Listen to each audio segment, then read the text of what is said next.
Hi అండి, నమస్తే. Welcome to my channel. నేను మీ గాయత్రి. ఈరోజు వీడియోలో స్ట్రీట్ స్టైల్లో మసాలా వడలు ఎలా చేసుకోవాలో చూపించబోతున్నానండి. ఈ మసాలా వడలు క్రిస్పీగా క్రంచీగా రావాలంటే ఎలా చేసుకోవాలి, అందులో ఎగ్జాక్ట్గా ఏ ఇంగ్రీడియంట్స్ యూజ్ చేయాలో ఈ వీడియోలో మీతో షేర్ చేస్తున్నాను. ఈవినింగ్ టైంలో పెద్దవాళ్ళకి టీ టైమ్ స్నాక్స్లా చేయాలంటే ఇలా చేసుకోవచ్చు. సో ఇక అసలు లేట్ చేయకుండా టేస్టీ క్రంచీ మసాలా వడలు ఎలా చేయాలో చూసేద్దాం. ఫస్ట్ దీనికోసం 1 కప్పు శనగపప్పు బాగా కడిగి నీళ్లు పోసి నానబెట్టండి. మినిమం 3 hours బాగా నాననివ్వాలి.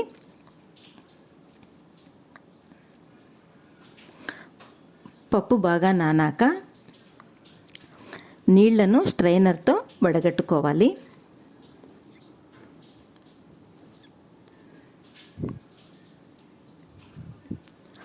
అందులోంచి 2 tablespoons పప్పును పక్కన పెట్టి మిగిలిన శనగపప్పును కోర్సుగా గ్రైండ్ చేసుకోవాలి. ఇలా ఉంటే సరిపోతుంది. అదే మిక్సీ జార్లోకి ఒక 5-6 పచ్చిమిర్చి మెత్తగా గ్రైండ్ చేసుకోవాలి. వడలకు కొంచెం కారం ఎక్కువ ఉంటేనే బాగుంటుంది. వెల్లుల్లి కూడా అవసరమైతే వేసుకోవచ్చు. ఇప్పుడు రుబ్బిన పిండిలోకి పక్కన పెట్టిన శనగపప్పు, కొద్దిగా కర్రీ లీవ్స్, కొత్తిమీర, తోటకూర పిడికెడు సన్నగా కట్ చేసి వేయాలి. కొద్దిగా పుదీనా, పచ్చిమిర్చి పేస్టు, 1/2 కప్పు సన్నగా కట్ చేసుకున్న ఉల్లిపాయ ముక్కలు, 1 టీ స్పూన్ సాల్ట్ ఎక్కువగా వేయకూడదు, వడలకి ఎక్కువగా పట్టదనమాట. అన్నీ వేసి బాగా కలపాలి. నీళ్లు వేయకూడదు. నీళ్లు వేయడం వల్ల వడలు ఆయిల్లో వేస్తూనే విచ్చుకొని విరిగిపోతాయి. అంతా బాగా మిక్స్ చేసి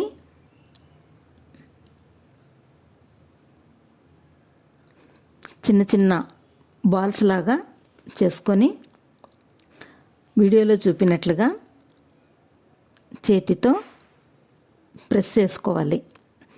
మరీ లావుగా కాకుండా మరీ పల్చగా కాకుండా మీడియం సైజులో చేసుకోవాలి. అన్నీ ఇలా చేసి పెట్టుకొని ఆయిల్ బాగా వేడయ్యాక ఒక్కొక్కటిగా ఆయిల్లో వేసి ఫ్రై చేసుకోవాలి. గోల్డెన్ కలర్ వచ్చేంత వరకు ఫ్రై చేయాలి. వెంటనే టర్న్ చేస్తే విరిగిపోయే ఛాన్స్ ఉంటుంది. కాబట్టి కాస్త వేగాక స్లోగా టర్న్ చేస్తూ ఫ్రై చేయాలి. చూడండి, ఇలా క్రిస్పీగా వచ్చి మంచి రంగులో వచ్చాక ఆయిల్ నుండి తీయాలి.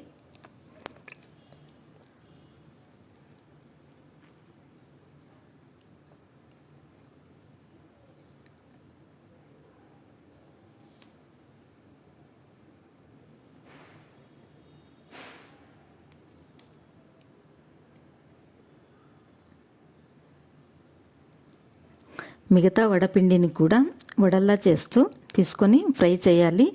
స్టవ్ మీడియం ఫ్లేమ్లోనే పెట్టుకోవాలి. లోలో పెడితే ఆయిల్ ఎక్కువగా పీల్చుతుంది. హైలో పెడితే పైన క్రిస్పీగా లోపల పిండిలా అలాగే ఉండిపోతుంది. మీడియం ఫ్లేమ్లో పెడితే సమంగా ఫ్రై అవుతుంది.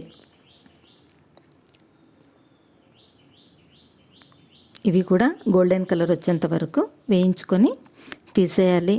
అంతేనండి, చాలా సింపుల్గా ఎంతో టేస్టీగా క్రిస్పీగా మసాలా వడలు రెడీ అయిపోయాయి. మీరు కూడా ట్రై చేసి ఎలా వచ్చిందో మీ కామెంట్ని షేర్ చేయండి. మరిన్ని సింపుల్ టేస్టీ రెసిపీస్ కోసం గాయత్రి కృష్ణ యూట్యూబ్ ఛానల్ను సబ్స్క్రైబ్ చేసుకోండి. మీ ఫ్రెండ్స్కి రిలేటివ్స్కి షేర్ చేయండి. Thanks for watching.